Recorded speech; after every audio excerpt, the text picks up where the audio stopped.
guztiei, ni esker uzaldiantara etortzagatik, eta baita ere, 12. liburuan anarkistaren azokan egoteagatik. Gaur dugu hementxe gugaz Jose Luis Carretero, irakaslea da, ICEA-eko Instituto de Ciencias Económicas y de Autogestioneko kidea baita ere, eta bestetik Solidaridad Obrerako sindikatuko militantea. Eta honak ekarri du autogestioni buruz hitz egiteko. Gracias a todas y todos por venir a esta charla. Hoy es la segunda charla que hacemos dentro de las actividades culturales de la 12ª Feria Libro Anarquista. Y hoy tenemos como invitado a José Luis Carretero, que es, por un lado, de sus múltiples facetas, formador, también es miembro del ICEA, del Instituto de Ciencias Económicas y de la Autogestión, y, como no, militante del sindicato Solidaridad Obrera. Y bueno, viene a hablarnos de autogestión, y ya le doy la palabra para que hable a gusto.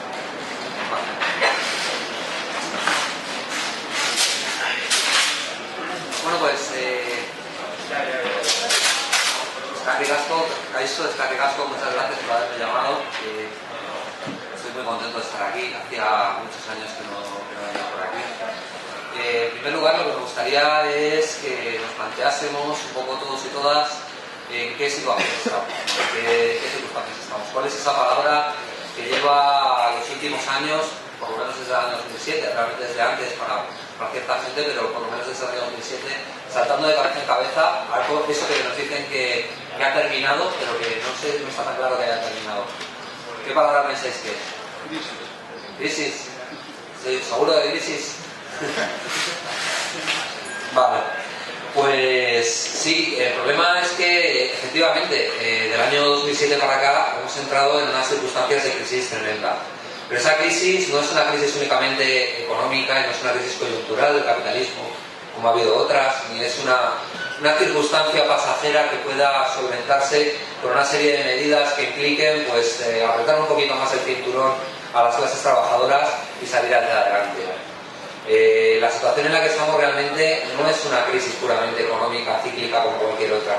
Hemos entrado en las últimas décadas, en los últimos tiempos, en un momento histórico en el que lo que están confluyendo son toda una serie de dinámicas de crisis interdependientes, de dinámicas de procesos de largo calado que vienen de muy atrás y que están confluyendo en un momento concreto, generando una situación en la que lo que vamos a ver es una gran transformación. Hay una serie de crisis interdependientes. Hay una crisis financiera, pero también hay una crisis económica, hay una crisis cultural, hay una crisis incluso militar. Los propios ejércitos del sistema capitalista, de los elementos centrales y hegemónicos del sistema, no pueden solventar las apuestas militares en las que se han metido, le hace Irak, le hace la propia Ucrania, etc. Hay una circunstancia en la que estamos viendo que algo va a cambiar radicalmente en las próximas décadas. Está claro que las cosas no van a ser como eran.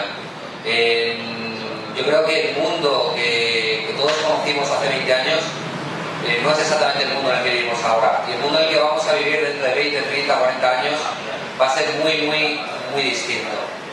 Va a cambiar radicalmente.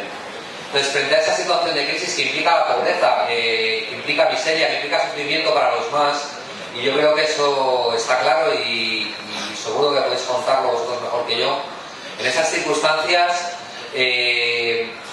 ¿cuál es la alternativa que pone sobre la mesa o que presenta lo que podríamos entender como la izquierda dominante, la izquierda, los elementos dominantes de la socialdemocracia global? Más o menos, eso ocurre. ¿Cuál es esa alternativa? Se supone que de izquierdas, que frente al neoliberalismo se plantea, se pone sobre la mesa, se dice que va a ser la solución, etc. Podemos. ¿Qué plantea económicamente Podemos? ¿O qué plantea económicamente Izquierda Unida? ¿O qué plantea económicamente este tipo de fuerzas políticas? plantean básicamente la reedición de la política keynesiana. ¿Qué consistía la política keynesiana? La política keynesiana fue la que permitió al capitalismo salir de su crisis del año 29. Le permitió por la vía de un reparto mejor de la tarta, es decir, se dice, bueno, al fin y al cabo la crisis nace porque hay una serie de procesos que hacen que el sistema capitalista es un sistema que hace que se desarrollen cada vez más las fuerzas productivas, que se produzca cada vez más, hay una carrera, una competencia por la acumulación, por la producción, pero el propio sistema socialmente no se transforma al mismo ritmo. Y al fin y al cabo lo único que vale en una economía capitalista es la demanda solvente, no es las necesidades que pueda tener la gente, sino quién puede comprar. Es decir, la demanda que es solvente y que por lo tanto puede acceder a los productos y por lo tanto realizar la plusvalía que hay en ese proceso de trabajo. La crisis al fin y al cabo en principio se ve como una dificultosa adaptación entre esos dos procesos. Hay un momento en que las fuerzas productivas han crecido mucho más rápidamente, que la sociedad se ha adaptado, que se ha repartido el producto social y por lo tanto se impone una corrección. La corrección desde el punto de vista keynesiano, que es el que permite al capital solventar la crisis del año 1929, la última gran crisis sistémica grande y equiparable a la que hoy hemos vivido, es precisamente esa política keynesiana que está en el centro del sistema, no en cualquier otra parte, es decir, en sitios muy específicos del sistema global, en la Europa continental de los años del año 45 al 75, los llamados 30 gloriosos, porque permitieron un crecimiento de la producción sin parangón en la historia global. ¿Y qué consiste esa política keynesiana? En cobrar impuestos, al fin y al cabo, a los ricos, y repartir un poquito mejor la tarta de tal manera que haya una demanda efectiva por parte de la clase trabajadora que permita volver a poner en marcha el ciclo económico. Al repartirse mejor, los trabajadores tienen más dinero para comprar, por lo tanto pueden consumir y por lo tanto se pone en marcha el ciclo económico al mismo tiempo que se generan formas de, podríamos llamarlo salario diferido, que es el llamado estado del bienestar. El estado del bienestar garantiza a los trabajadores que no tienen que gastarse dinero en la educación, en la sanidad, etcétera, etcétera. Con eso se supone que con esa política se vuelve a poner en marcha el ciclo económico y se puede tirar hacia adelante. Algunos consideramos que esa política socialdemócrata, que esa política keynesiana, no es viable en estos momentos, o no va a ser viable, puede ser viable como una caja de herramientas de la que coger cosas concretas que puedan solucionar problemas de urgencia, problemas de situaciones de urgencia concretas para gente concreta, pero no es viable como política económica que permita una salida de la gigantesca crisis civilizacional que estamos viviendo. Porque al fin y al cabo la crisis que estamos viviendo no es una crisis coyuntural, es una crisis del conjunto de la civilización capitalista, que se va a transformar radicalmente. Eso implica que las medidas económicas que se deben de tomar son otras distintas. Entendemos que el keynesianismo no es la solución por tres ámbitos de razones. No quiero tampoco extenderme mucho en esto porque a lo mejor, yo creo que mejor para el debate, porque a lo mejor no nos daría tiempo a tocar más cosas, ¿no? Pero por tres ámbitos de razones principales. En primer lugar, una razón puramente económica. Quienes nos cuentan que la salida keynesiana, es decir, una política fiscal que permita recaudar más impuestos, que a su vez permita una política de redistribución de rentas, que a su vez permita un estímulo público de la economía, van a solucionar las cosas, o presentan lo que pasó, el neoliberalismo, lo que pasó a partir de los años 70, es decir, la muerte de esta política keynesiana, como un asunto de que el capitalismo se va vuelto loco. Es decir, nos cuentan algo así como que los capitalistas de hoy en día son más voraces, son más o son incluso más tontos que lo fueron anteriormente. Sin embargo, el neoliberalismo, las políticas que conocemos actualmente, esas políticas de privatizaciones, de flexibilización del trabajo, esas políticas de acumulación por desposesión y de financiarización de la economía, no son políticas puestas en marcha porque los capitalistas de hoy día sean más voraces que los anteriores, y son tampoco políticas puestas en marcha porque sean menos inteligentes y no sepan que se puede estabilizar el sistema de otra manera, sino que fue la única salida, la única respuesta viable a una situación en la que el propio sistema capitalista no podía sostener ese proceso de acumulación de los años 70. Es decir, al fin y al cabo lo que consistió el keynesianismo fue repartir mejor y generar el estado del bienestar, y el fin del keynesianismo se dio cuando en el ámbito del 68 global, del año 68 global, se produjo una gigantesca oleada de luchas por la que los pueblos de la periferia reclamaron lo mismo que estaban viviendo los pueblos del centro. Y por lo tanto, aquello se volvió imposible de repartir. Es decir, el proceso de reparto hubiese sido excesivo para seguir sosteniendo las tasas de rentabilidad del capital, y las medidas neoliberales fueron la única salida viable que encontró el capitalismo para tirar hacia adelante. Una especie de patapum para arriba, de pegarle al balón para tirar unos metros para adelante, y al fin y al cabo lo que estamos viendo es el límite de esa estrategia. Pero junto a ese límite propiamente económico existe un límite también ecológico.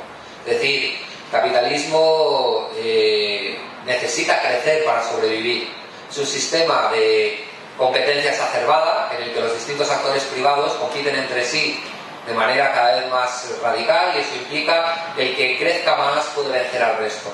Eso empuja a la rueda económica a un crecimiento de la producción, de cachivaches, de lo que se vende, y muchas veces de cachivaches innecesarios, pero un crecimiento de la producción que entra en conflicto cada vez más acusado con los límites de un planeta finito.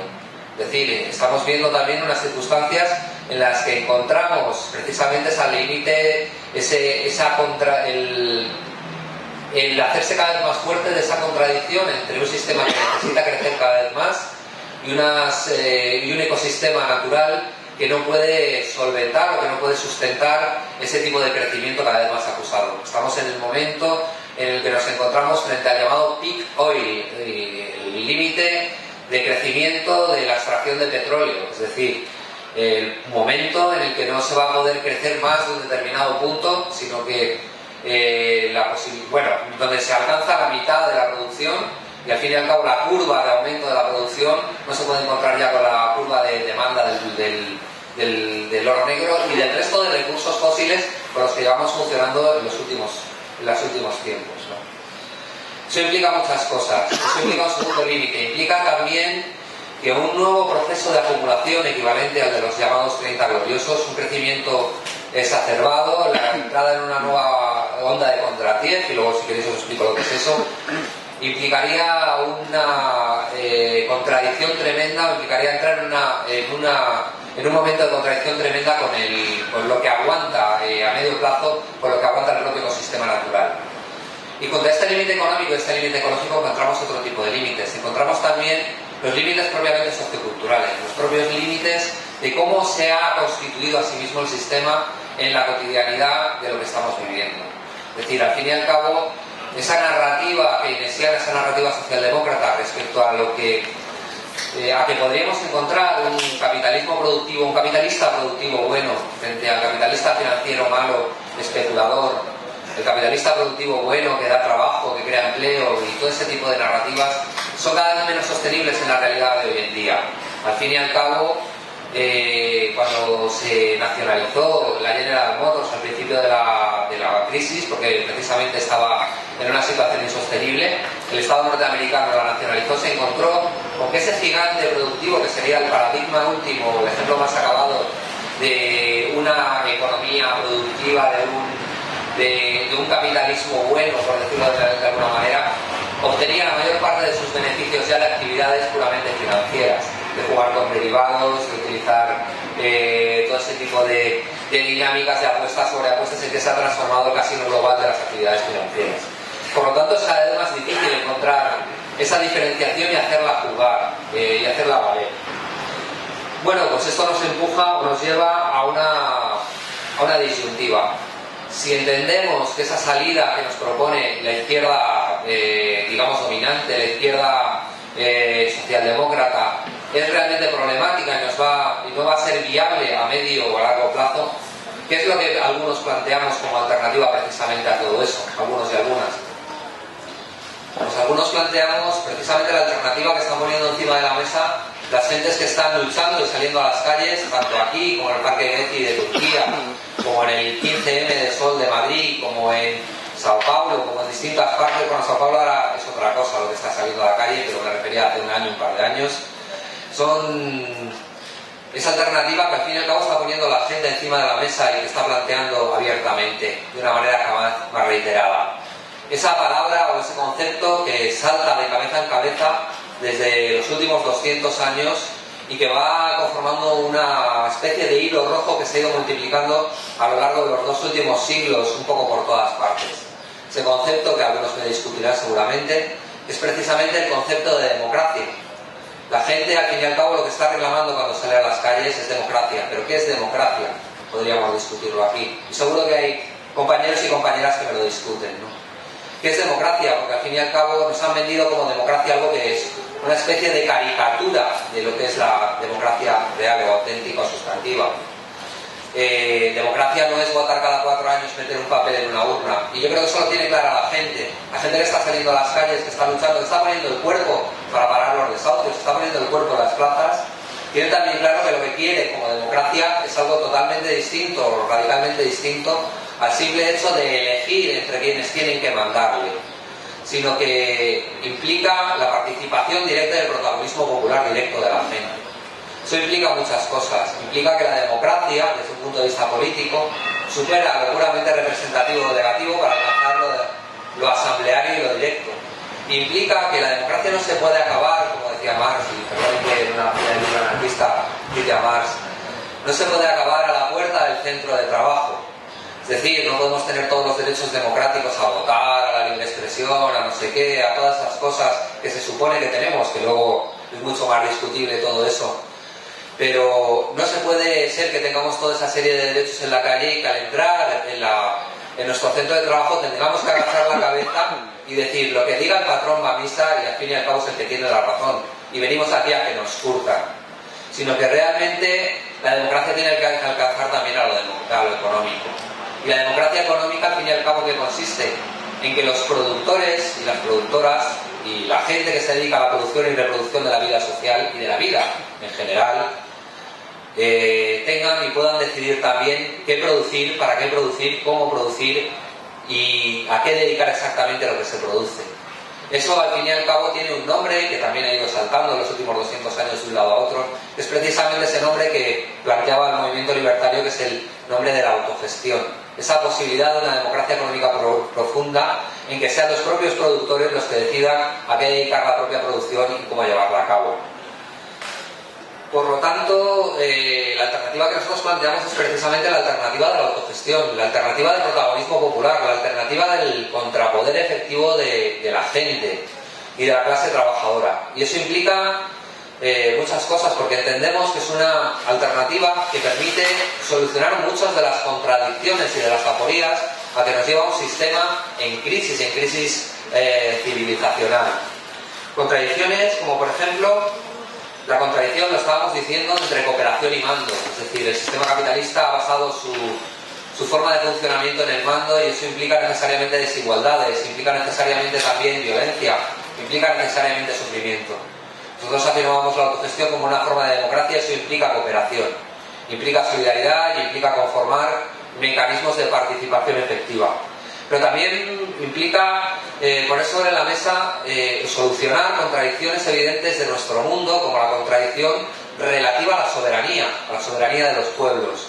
Porque estamos viviendo en unas circunstancias en las que la soberanía de los pueblos, y digo de todos, están en plena decadencia frente a la emergencia de nuevos poderes globales que desde la perspectiva de poner en marcha mecanismos que permiten mover el dinero a lo largo del globo en fracciones de segundo, y hoy en día lo hacen incluso ordenadores, no lo hacen ni siquiera personas, en el marco de las bolsas globales.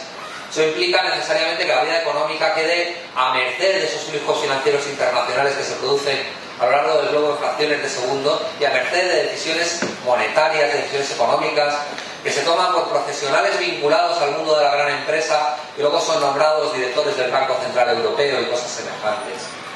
Frente a eso, afirmar la soberanía implica afirmar una economía autocentrada. Una economía autocentrada implica necesariamente una economía centrada en las necesidades reales de la gente real a nivel local y comarcal.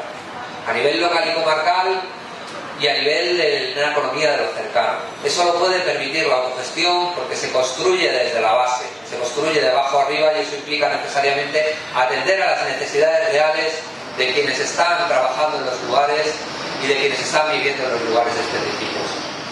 Y junto al problema de la soberanía permite también poner en la autogestión o permite también resolver la otra contradicción esencial del sistema, que es el de la ecología. Es Al fin y al cabo decíamos, vivimos una gigantesca, estamos a las puertas, en ciernes de una gigantesca crisis ecológica.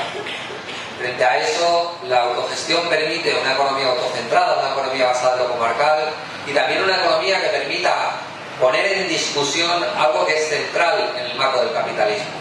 Al fin y al cabo, el capitalismo nos promete la abundancia, pero ¿la abundancia de qué? La abundancia de cachivaches. Todos conocemos todos esos juguetes, todos esos artilugios que están detrás de los escaparates a los que no podemos acceder o podemos acceder. Da igual, incluso cuando accedemos a ellos, realmente descubrimos que no son tan satisfactorios como habíamos soñado al ver el anuncio en la televisión, ¿no? Entonces, frente a eso, una economía autocentrada, una economía centrada en lo local y una economía realmente democrática permite poner en solfa o permite poner encima de la mesa la discusión, el debate efectivo sobre qué entendemos realmente por abundancia. Si es la abundancia de cachivaches, si es la abundancia de juguetitos, o es la abundancia de aquellas cosas que hacen que una vida merezca la pena ser vivida, como dice la economista feminista Maya Pérez Orozco. Como por ejemplo la cultura, la afectividad, los cuidados, lo relacional, lo afectivo, todo ese tipo de cosas se conformarían en la armadura o la arquitectura esencial de un nuevo concepto de abundancia relacionado con una economía autocentrada y basada en lo local, en lo comarcal y en las necesidades reales de la gente y no en las que se construyen para generar la acumulación del plusvalor. Bueno, me diréis, hay ejemplos de todo esto. Yo supongo que aquí no tengo por qué contar muchos ejemplos, ¿no? Porque se supone que precisamente en Euskadi hay mucho más de eso que en otras partes. Pero por aquello de contaros historias, y ya que estoy aquí y he venido, pues os puedo contar también la historia de las fábricas recuperadas latinoamericanas, incluso europeas. ¿Qué son las fábricas recuperadas argentinas, por ejemplo? Las fábricas recuperadas son empresas que, a punto de ser cerradas o cerradas directamente por sus dueños en el marco de la crisis que vivió el país en el año 2001, donde se alcanzó una situación en la que más del 50% de la población estaba por debajo del umbral de la pobreza, fueron ocupadas y puestas a funcionar de manera cooperativa por los propios trabajadores. Esas fábricas empezaron a funcionar a raíz de esa crisis del año 2001, pero siguen funcionando muchas de ellas hoy en día. Hoy en día hay cerca de 300 fábricas, empresas y talleres funcionando de esta manera en Argentina, dando trabajo a cerca de 15.000 personas. No solo no han desaparecido, sino que han aumentado en número, es decir, en los últimos años ha habido nuevas ocupaciones, nuevas tomas, nuevas defensas de fábricas recuperadas, y no solo se extienden por Argentina, sino que se extienden un poco por todas partes. Cuando digo por todas partes, quiero decir por América Latina, porque obviamente hay también en Uruguay, hay también en Paraguay, hay también en Venezuela, como la cervecera Brahma de Venezuela, como la aerolínea, una aerolínea Pluna de Uruguay, como fábricas y emprendimientos autogestionarios relacionados con el movimiento de los sin tierra de Brasil, etcétera, por toda América Latina, pero también en los últimos años y a raíz de la crisis global del año 2007, incluso por Europa.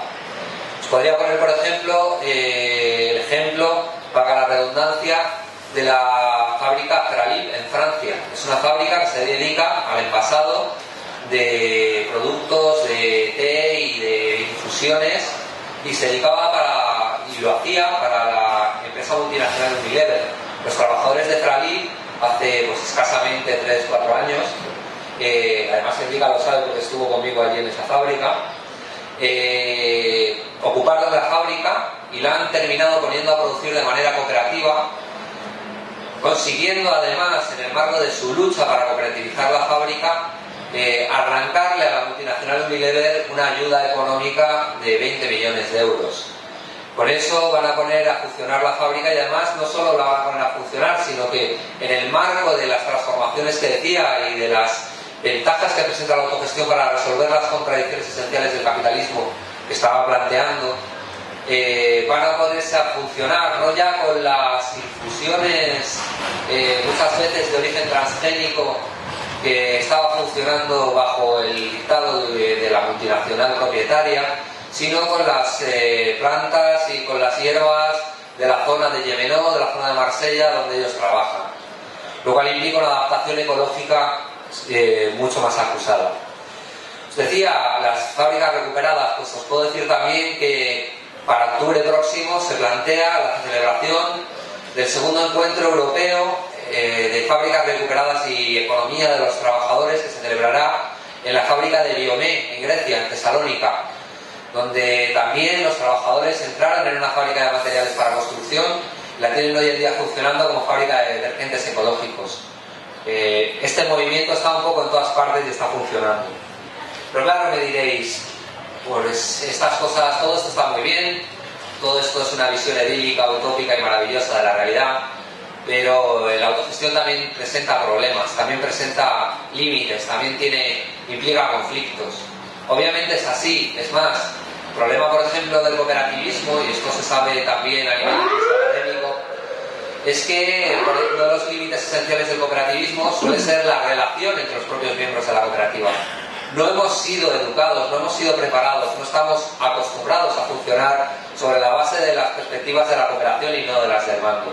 Eso implica que los problemas se convierten en problemas muchas veces irresolubles cuando tenemos que funcionar desde una perspectiva igualitaria y cuando tenemos que solventar y garantizar una perspectiva realmente democrática. Pero hay más problemas, como puede ser, por ejemplo, ese peligro que siempre tienen las iniciativas autogestionarias cuando son aisladas, que es caer en una de las dos grandes abismos, el Scylla y el Charybdis. No sé si sabéis lo que eran Scylla y Charybdis, eran un monstruo y un vórtice. Una vez dije los monstruos, pero en una charla me dijeron, no, eso era un vórtice. Un monstruo y un vórtice entre los que tenía que pasar el barco de Ulises en la Odisea. Entonces, obviamente, si se iba a cualquiera de los lados, el barco era destruido y sus ocupantes morían. Con la autogestión pasa lo mismo si cae en cualquiera de los dos extremos que le pueden llevar a su destrucción. Sobre todo cuando son experiencias aisladas en lugares aislados. ¿Cuáles son esos dos extremos? Por un lado, la adaptación extrema al propio sistema. Es decir, que la iniciativa autogestionaria acabe funcionando como una gran multinacional que ficha a sus directivos en el mercado global de directivos, que funciona ya sin que la información fluya entre los miembros, etcétera, etcétera. Ese exceso de adaptación que acaba convirtiendo la iniciativa autogestionaria en una iniciativa indistinguible del propio sistema, sería uno de los extremos que llevarían a su autodestrucción. Pero el otro sería precisamente el extremo contrario, el hecho de que nos acostumbremos a la autogestión de la miseria. Es decir, que nos quedemos solo con aquello que nos que nos permiten coger, porque el sistema ya ni siquiera lo quiere porque no le sirve para nada, porque ni siquiera es viable económicamente y que solo sirve para que desde una perspectiva enteramente marginal se pueda sobrevivir de una manera muchas veces arrastrada y sin poder solucionar problemas, sin poner en cuestión la vida económica real del conjunto de la sociedad. Bueno, además, estos serían los problemas, pero además la perspectiva autogestionaria permite poner, y aquí entraríamos un poco en una perspectiva de construcción social o de construcción de una sociedad diferente, permite poner encima de la mesa también otra serie de problemas, otra serie de núcleos o de nudos temáticos o de ideas fuerza que yo voy a poner aquí o que voy a lanzar aquí para que debatamos sobre ellas. En primer lugar, el problema de los bienes comunes o de los comunes, porque aquello de los bienes también es muy discutible. Es decir, ¿qué pasa con todo aquello que el capital nos ha dado? No, más bien le arrancamos en un momento determinado, o le arrancaron nuestros predecesores en un momento determinado, como comunes que se están utilizando por parte de las poblaciones sin pagar por ello desde una perspectiva universal. Estoy hablando de cosas que son jurídicamente de titularidad estatal. Es decir, estoy hablando de la sanidad, de la educación, de la seguridad social. Son cosas que hoy en día son jurídicamente de titularidad estatal. Y eso implica muchas cosas, porque todos sabemos también lo que es, sobre todo en un ámbito libertario, se sabe muy bien lo que es el Estado capitalista, que al fin y al cabo implica muchas cosas en torno a la gestión y en cuanto a las finalidades que se dan a los bienes que están gestionados por el propio Estado. Es una maquinaria que al fin y al cabo está construida para solventar las necesidades de la propia clase dirigente. Es una máquina de guerra en manos de la clase dirigente. Y eso implica muchas cosas cuando gestiona bienes o cuando gestiona aspectos de la realidad que son necesarios para la reproducción de la vida de la clase trabajadora y cuya universalidad, cuyo acceso universal y cuyo acceso en pleno rendimiento es necesario para la propia clase trabajadora. ¿Qué tenemos que hacer con respecto a los bienes comunes? ¿Qué tenemos que hacer con respecto a los servicios públicos? Porque, por supuesto, los bienes comunes no se agotan en lo público, sino que se construyen también desde lo autogestionario, desde lo colectivo, desde lo social. ¿Qué tenemos que hacer con todo ello? Yo apunto y planteo que lo que tiene que hacerse es disputar la posibilidad de construir con ellos un auténtico campo de los comunes. Eso implica construir instituciones desde fuera del Estado y también desde dentro, y ya sé que esto va a ser polémico, pero podemos discutir el desde dentro a qué me refiero. Implica construir instituciones comunes, instituciones que estén basadas en la participación, en la gestión y en la autogestión directa de la gente, de los trabajadores y de los usuarios. Eso implica transformar los servicios públicos estatales en bienes comunes efectivos, y eso implica luchar para ello. Obviamente, desde la construcción de estas instituciones comunes desde fuera y desde dentro de lo que se pueda, es lo que permite hacer lo que el propio Pierre-Joseph Proudhon en un momento determinado llamaba la constitución social. Esa relegación, esa religación, esa conformación de una auténtica red, de una auténtica estructura de densidad social construido por las cooperativas, los servicios comunes construidos desde los trabajadores, las asambleas populares, las ollas populares, las escuelas libres, toda una auténtica red de iniciativas que permita disputar la hegemonía a ese Estado capitalista del que estábamos hablando y al capital que trata de privatizarlo todo. Bueno, os decía eso, os decía la problemática de los bienes comunes, y una de las problemáticas a plantear es el tema de la intercooperación, que se religa, por supuesto, con este tema de la constitución social.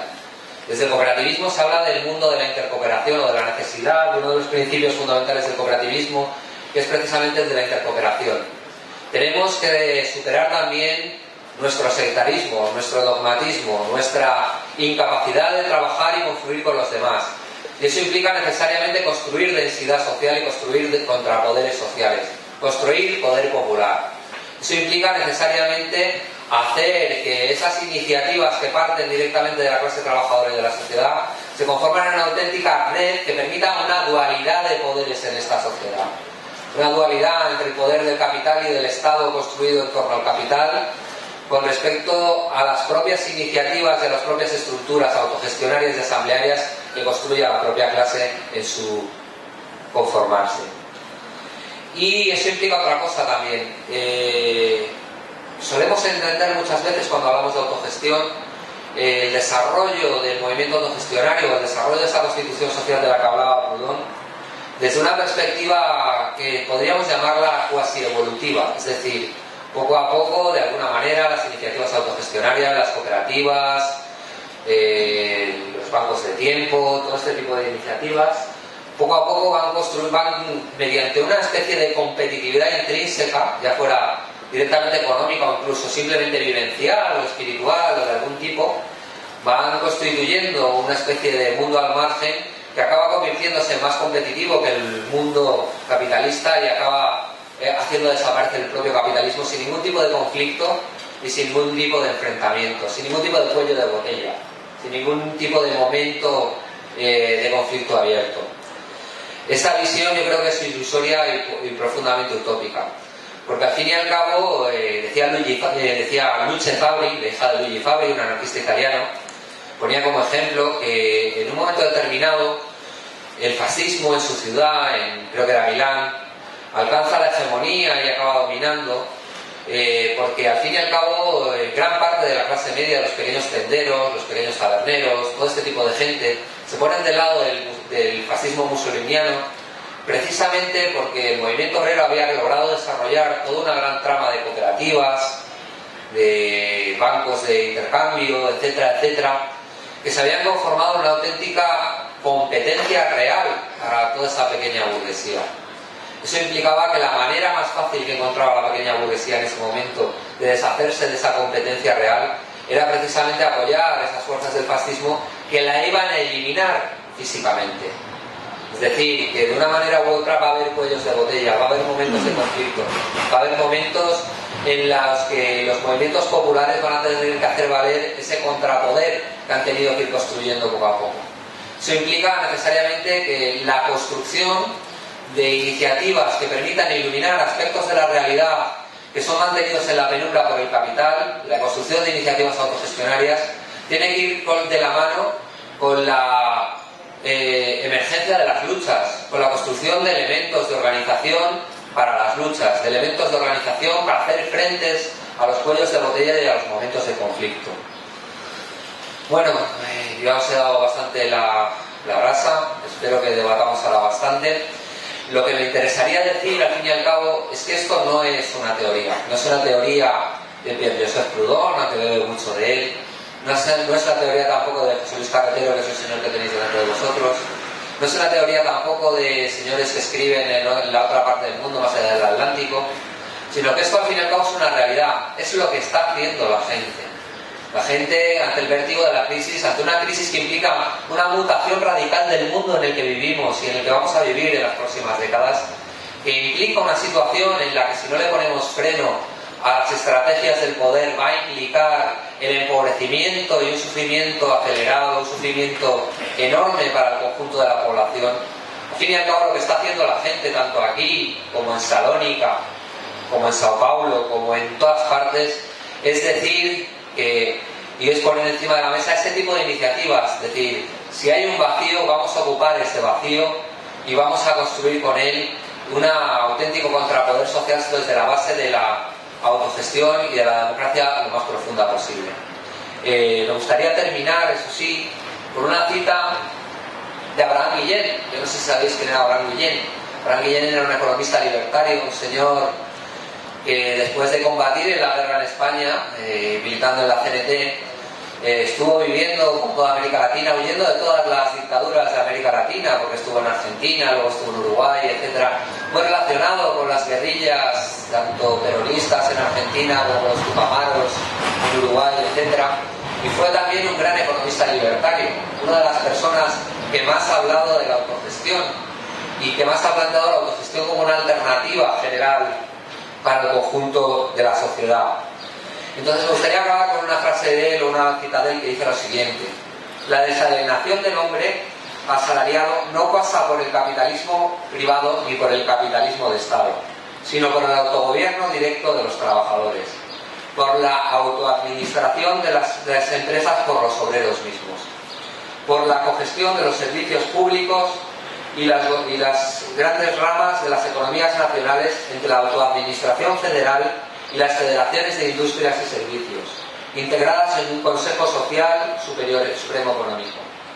No hay posibilidad de superar dialécticamente la contradicción obrero-patrón, obrero-estado, sin la autogestión de la producción por los propios productores directos, los trabajadores autoorganizados en su propio interés social.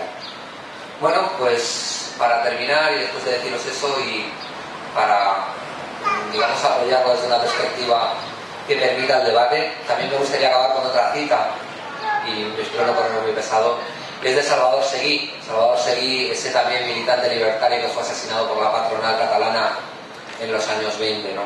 Y que decía lo siguiente, que espero que alimente también la textura, el tempo del debate, porque sé que he dicho cosas que dan pie al debate.